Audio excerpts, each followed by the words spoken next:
अस्सलाम वालेकुम स्टूडेंट्स, कैसे हैं आप सब। उम्मीद करती हूँ आप सब खैरियत से होंगे। Welcome to my YouTube channel. Students, आज का हमारा लेक्चर है अबाउट चैप्टर 6 केमिकल रिएक्शंस। ठीक है। अगर आपने अभी तक मेरा चैनल सब्सक्राइब नहीं किया तो do subscribe to my channel और जल्दी से जाके वीडियो को लाइक कर दें। तो चलिए स्टार्ट करते हैं। केमिकल रिएक्शंस क्या होते हैं। केमिकल रिएक्शंस को पढ़ने से पहले कुछ उन्होंने हिस्ट्री बताई हुई है। हिस्ट्री का मतलब वो चीज़ें जो आप ऑलरेडी पढ़ चुके हैं वो देखेंगे हम। इसको मैं ना सिंप्लीफाई करूँगी, इसको सारे को डिस्कस नहीं करूँगी। इसमें जो लिखा हुआ है वो आपको सिर्फ सिंप्लीफाई करके बताऊँगी।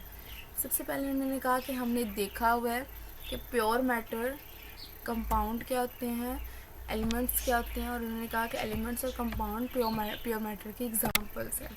फिर उन्होंने कहा कि सब्सटेंस जो कि हाइड्रोजन, ऑक्सीजन, ये सारे एलिमेंट्स हैं। वाटर, कार्बन डाइऑक्साइड ये कंपाउंड है। और हम डेली लाइफ में ऑब्जर्वेशन करें तो पानी क्या है, वो चेंज हो जाता है आइस के अंदर और फिर फर्दर चेंज हो जाता है इनटू स्टीम। तो कह रहे हैं during both these changing chemical composition of water and its chemical properties are not change. इसमें प्रॉपर्टीज चेंज नहीं होती, लेकिन जो लिक्विड वाटर है, ice and steam are the three physical different form of the same substance की तीनों इसी की फॉर्म है। ये फिजिकल फॉर्म होगी ना, तो वो कह रहे हैं दूसरे ही हाथ पे कहते हैं अगर हम पास कराएं इलेक्ट्रिसिटी को एसिडिफाइड वाटर के अंदर तो ये चेंज हो जाता है हाइड्रोजन और ऑक्सीजन के अंदर, which are entirely different substances, जो कि डिफरेंट है दोनों ही। तो केमिकल कंपोजिशन और केमिकल प्रॉपर्टीज़ क्या होती है, जो कि पूरी केमिकली उस सब्सटेंस को चेंज कर देती है और एक इंटायरली न्यू सब्सटेंस फॉर्म करती है। तो इसको बोलते हैं केमिकल चेंज। तो फर्दर हम इसमें एक केमिकल, ये तो हम पिछले चैप्टर में पढ़ चुके हैं। आज हम पढ़ेंगे केमिकल रिएक्शंस क्या होते हैं। ठीक है। Now what is chemical reaction. वो कहते हैं कि we deal with a large number of chemical reaction in our daily life. These reaction के दौरान क्या होता है, atom present in different substance rearrange themselves to form a new substance। मतलब है कि वो, अब देखें, अब रीअरेंज का क्या मतलब है। कार्बन और ऑक्सीजन है, कार्बन और ऑक्सीजन मिलते हैं एक साथ तो CO2 बन जाते हैं, लेकिन इंटायरली डिफरेंट प्रोडक्ट है। ठीक है।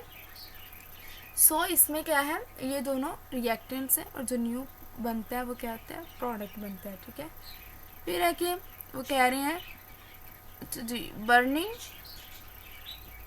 Burning of coal and natural gas यानी methane in air are well known example of chemical reactions. ठीक है। कह रहे chemically coal is carbon, it exists in solid state and black in color. Its burning in air is in fact chemical reaction of carbon with oxygen in air। ठीक है। फिर है कि in the two form carbon dioxide के वो carbon dioxide बनाती है। In fact chemical, वो कह रहे हैं carbon dioxide is a colourless gas. Its chemical composition and chemical properties are entirely different from those who carbon and oxygen. ठीक है। वो कह रहे हैं arrangement of these item can take place during this reaction. Can present, किस तरह present, ये इसकी प्रेजेंटेटिव फॉर्म है। फिर नीचे वही कि रिएक्टेंट्स क्या है, प्रोडक्ट्स क्या है। ठीक है, जो मैंने अभी आपको बता दिया। ये देखें कि substance which can take part in chemical reaction, वो सब्सटेंस जो केमिकल रिएक्शन में हिस्सा लेते हैं वो क्या होते हैं, और वो रिएक्टेंट्स कहलाते हैं। और जो न्यू फॉर्म होता है, जो एज अ रिजल्ट रिएक्शन के रिजल्ट में जो चीज़ फॉर्म होती है वो प्रोडक्ट होती है। कहते हैं जब मीथेन को बर्न करवाया जाता है एयर के अंदर, carbon dioxide and water is form, carbon dioxide और वाटर बनता है। अब बर्निंग, किसी भी चीज़ को बर्न करवाना हो, ऑक्सीजन की प्रेजेंस लाजमी है। ठीक है। तो वो यही कह रहे हैं कि burning the rearrangement of atom in burning of methane क्या होते हैं, carbon atom of methane gas attach होते हैं with 2 oxygen atom to give carbon dioxide while का हाइड्रोजन एटम अटैच होते हैं। अब ये किस तरह हो रहे हैं, आपने सिर्फ इसकी साइकिल समझनी है, क्या कह रहे हैं वो। CH4 है ना, इसमें C पॉजिटिव है, यहाँ पर CH4 दोनों को सेपरेट कर लें, C और H को, फिर ऑक्सीजन भी है। अब आपने ये देखना है इस वाले पार्ट ने रिएक्ट करना है इसके साथ, ये एक ही है ना तो इसके साथ रिएक्ट कर जाना है। जो बाकी का बच जाना है, बाकी का जो बच जा रहा है उसने भी इसी के साथ रिएक्ट करना है। तो हमने इसकी रेंज कैसे करना है कि C यहाँ पर 4 है तो 2 इसने ले लेने हैं, 2 इसके पास चले जाने हैं। ठीक है, ऑक्सीजन एटम। फिर है जी arrangement of atom during the chemical reaction of hydrogen with oxygen to form liquid water, भी वो वाटर बना देते हैं। ठीक है। इसके बाद है फिर एक एग्जांपल है वाटर की। ठीक है। फिर इसके बाद है एप्लीकेशन ऑफ केमिकल रिएक्शन की, इसकी एप्लीकेशन ये कहाँ कहाँ अप्लाई होता है। ठीक है। अच्छा जी, burning, respiration, photosynthesis etc are the example of chemical reaction which take place everywhere in our environment. Fuel जो है वो कहते हैं नेचुरल गैस भी हो सकता है, पेट्रोल भी हो सकते हैं। On burning in a vehicle engine में जब वो बर्न होता है, प्रोड्यूस कराता है डिफरेंट गैसेस को। यही gases the gases so produce develop pressure to move the piston. वो प्रेशर डालते हैं पिस्टन के ऊपर, इंजन में जो पिस्टन होता है उसके ऊपर प्रेशर डालते हैं and to run the vehicle, ताकि वो व्हीकल को रन करवा सके। ठीक है, हीट प्रोड्यूस होती है during burning of fuel. Burning of fuel में जो हीट प्रोड्यूस होती है वो हमारे किचन वगैरह में कुकिंग के पर्पज़ के लिए यूज़ होती है। सिमिलरली वो कह रहे हैं जो हीट प्रोड्यूस होती है during burning of fuel, burning of fuel में वो जो यूज़ होती है हीट जो निकलती है वो क्या होती है, इंडस्ट्रीज़ वगैरह में स्टीम, वाटर से स्टीम बनाने के प्रोसेस में यूज़ होती है। ठीक है, फिर ड्यूरिंग फोटोसिंथेसिस इन प्लांट में फोटोसिंथेसिस के दौरान जो कार्बन डाइऑक्साइड और वाटर है वो रिएक्ट करते हैं क्या बनाने के लिए, टू प्रोड्यूस ग्लूकोज बनाने के लिए। ठीक है, ये रिएक्शन कहाँ होता है, in the presence of sunlight and green pigment chlorophyll in plant leaves.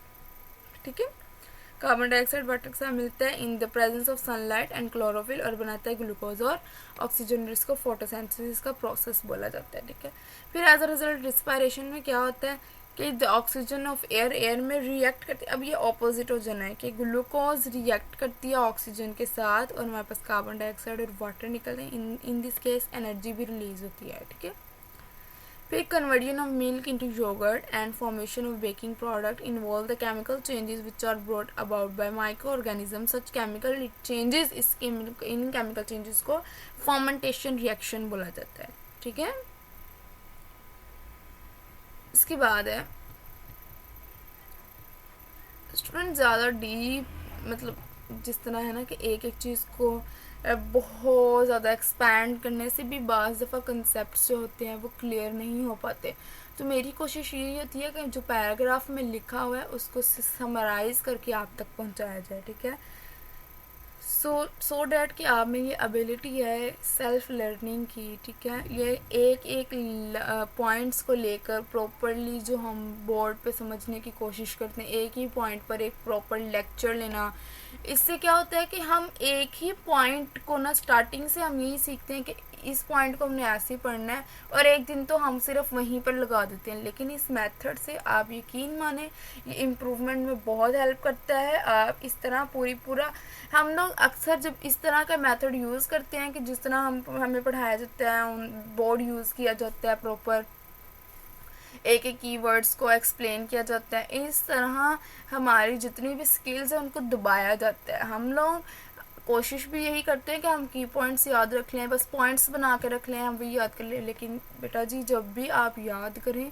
आप प्रॉपर पैराग्राफ याद करें, आप बुक का हर वर्ड याद करें ताकि पेपर में लिखते हुए कुछ स्किप भी हो जाए तो कोई मसला नहीं है, पेपर में आप उतना तो लिख ही रही हो जितना कि रिक्वायर्ड है। ठीक है, तो मेरी कोशिश यही है कि आपको इन्हीं में से इन्हीं पैराग्राफ को समराइज़ करके बताऊं, लेकिन आपका ये बनता है कि अब आपने ये सारा याद करना है। ठीक है, इसमें छोड़ने वाली तो कोई चीज़ होती ही नहीं है। आपको इस तरह पढ़ाया जा रहा है कि आप सेल्फ लर्निंग और सेल्फ राइटिंग भी खुद से कर सकती है। ठीक है, फिर जी है कि वी हैव लर्न कि वो कह रहे हैं कि आयरन रिएक्ट करता है सल्फर के साथ जब वो ऑन हीटिंग। ठीक है, जब उनको हीट किया जाता है तो दोनों रिएक्ट करते हैं।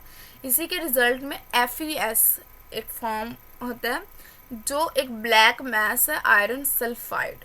ठीक है, फिर क्या है वो कह रहे हैं कि we will learn that from the activity 6.2, ये एक्टिविटी है एक, इसमें वो कह रहे हैं हमने देखा कि क्या हुआ है, आयरन रिएक्ट करता है ऑक्सीजन के साथ एयर में जो प्रेजेंट होती है टू फॉर्म आयरन ऑक्साइड बनाने के लिए। ठीक है, the reaction is called rusting of iron. ये मोस्ट इंपॉर्टेंट क्वेश्चन है कि क्या बनाता है, रस्टिंग ऑफ आयरन का प्रोसेस कहलाता है। इसमें क्या होता है, आयरन जो है वो जब हवा में मौजूद एयर में ऑक्सीजन होती है उसके साथ जब वो रिएक्ट करता है तो FeO2O3 बनाता है, आयरन ऑक्साइड बनाता है जो कि रस्टिंग का प्रोसेस है। ठीक है, रस्टिंग होता है जंग लगना। तो ये था आज का हमारा लेक्चर। आई होप आपको आज के लेक्चर की समझ आ गई होगी।